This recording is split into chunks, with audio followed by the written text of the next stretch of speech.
welcome to the platform. I'm Michael Gazzelli. We've got a very exciting show coming up. Two Aussie sporting legends. Anthony Mundine will be joining us on the couch, and also Sam Newman, straight from the Footy Show. Both of these greats will be talking to us on the platform. Powderfinger Darren Middleton will be our musical performance. We've got the beautiful Rosanna Faraci dancing away at the St Kilda Festival, and Togsy will be filling in for Warwick Kappa this week. But let's have a look at the great man and legend, Anthony Mundine.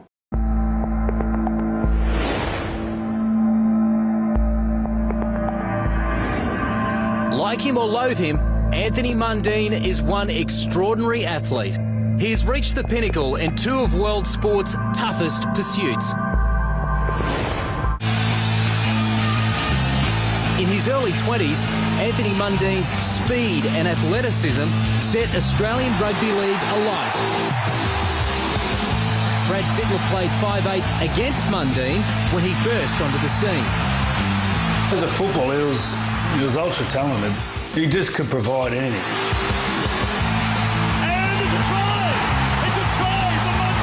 His part in the team was always that nth degree. If the ball dropped, he'd be able to pick it up and do something with it straight away. And you can't train or practice against that. So he was just a dangerous, dangerous player. He played in 3 grand finals, won premiership and state of origin. He had the game at his feet with record contracts on offer. Blessed with natural athletic brilliance, he left rugby league in his prime to chase a dream. Just 3 years and 2 months later, he became the WBA super middleweight champion of the world. He's most probably the fastest fighter I've ever seen in my life. Look, Anthony Mundine is one of the greatest athletes we've ever produced. He's got more personality, more charisma, more newsworthiness in him than anyone I've ever dealt with. I love his right hand when he shoots it down the middle. He's become this country's most controversial and talked about athlete. Anthony, thanks very much for coming on. I honour and respect you, mate, and lovely to meet the great man. Pleasure, man, no problem. What does it feel like to be one of Australia's sporting heroes to the young and the old? I don't know, man, I was just a kid with a dream, you know what I mean? And I had a obsession of, with my dream. And I put it in the hard yards and hard work and dedication, discipline, and everything you need in order to achieve it. And, amazing. Did you read a lot of books, or did you have a mentor? Nah, I just knew, because I seen my dad, being the great man he was, and what he did with the sport of boxing, and how he never drank, never smoked, never took any drugs, and he always put that on me. He actually used to take me down King's Cross in the 80s, in the early 80s, when I was a youngster, 6, 7, 8 years old, and he used to show me the alcoholics and the drug addicts, and show me, we used to actually engage with them and talk to them, and they used to tell me their problems and how they ended up the way they did and whatever. And telling me never to choose this route, and just show me what if you make that choice, that's a dead end street basically. And so, Tony Mundine was a beautiful human being. What was your relationship like with your dad? It was pretty. Dad, I love my dad to death. I look up to him as a man. He's a great man, great father. He was always there for me. In any circumstance I need him, so yeah, I can't speak any higher of him. Tony, I think people love you so much because you're very authentic and real, and you say it the way it is, yeah. And I'd say you're supremely confident. You don't just sort of sugarcoat things. You say it the way it is, which I respect and admire. I just keep it real, man. You keep it real. I keep it 100% real. Some people don't like real. Of course, the truth is like a rock. This is a Malcolm X quote. The truth is like a rock. You throw it into a pack of dogs, and the one that it hits will bark the loudest.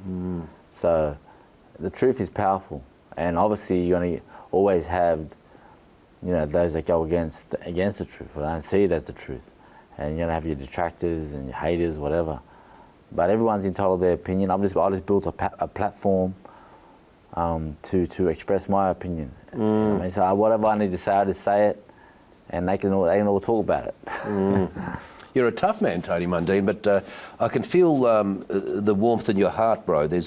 I can feel there's faith going through those veins. Oh yeah, man. I fear God, man. I fear God. Like I just come out of the jungle recently. Yeah, how was that? And you don't get much to eat, and you don't get much to drink. You drink water, but you don't get the things you like or whatever. We might just have a look at the jungle and see what fun you had there, bro, and then we'll ask you about your life story. But celebrity, get me out of here. And now to be the two of you to be voted in, what are Australia thinking? Just want to torment me, I think. In the camp, when we announced this trial, we mentioned the dark, we mentioned snakes, we mentioned being underground.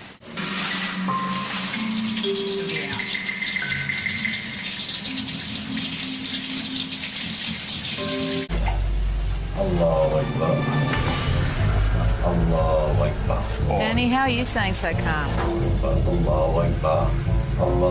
No matter staying cool, staying calm.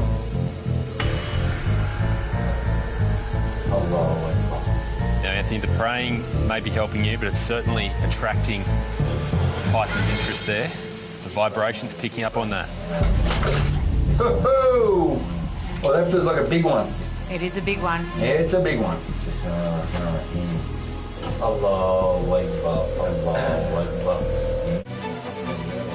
Just over 10 minutes to go, guys. Oh, he's just coiled up there, Anthony. That's normally a strike position. There may be another snake that he's watching here.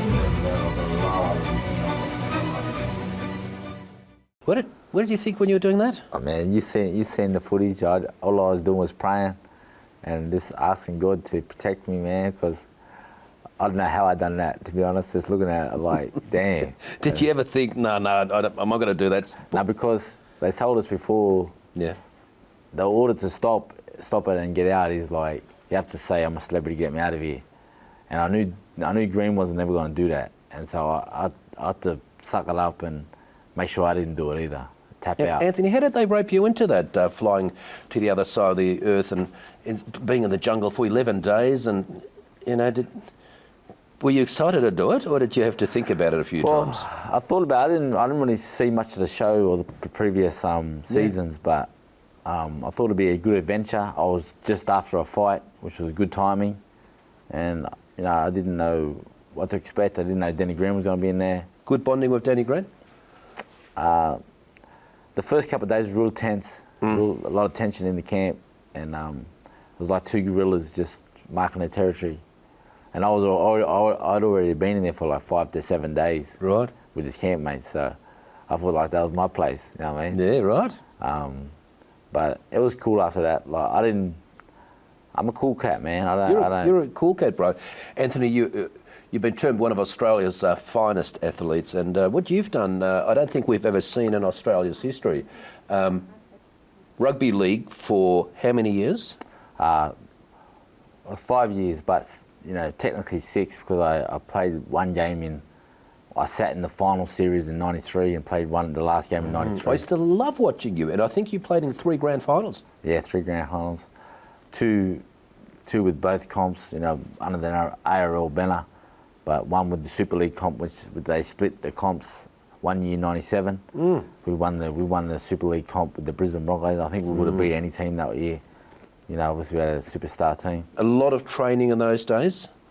Definitely. I mean, you can't get anywhere without hard work. No. You know what I mean? That's all it is, man. It's like hard work, dedication. Like, hard work always beats talent.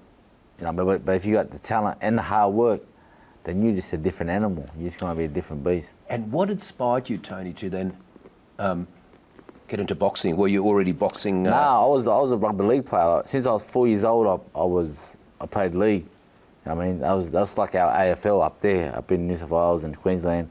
That's like our AFL. It's like the biggest sport. And my dad actually come to Sydney to play footy, but then he got pulled into boxing, then just loved it. So I was playing footy all the way up, But then by the time I was 7, 8, maybe 9, 10, I knew I had because of our bloodlines of fighting.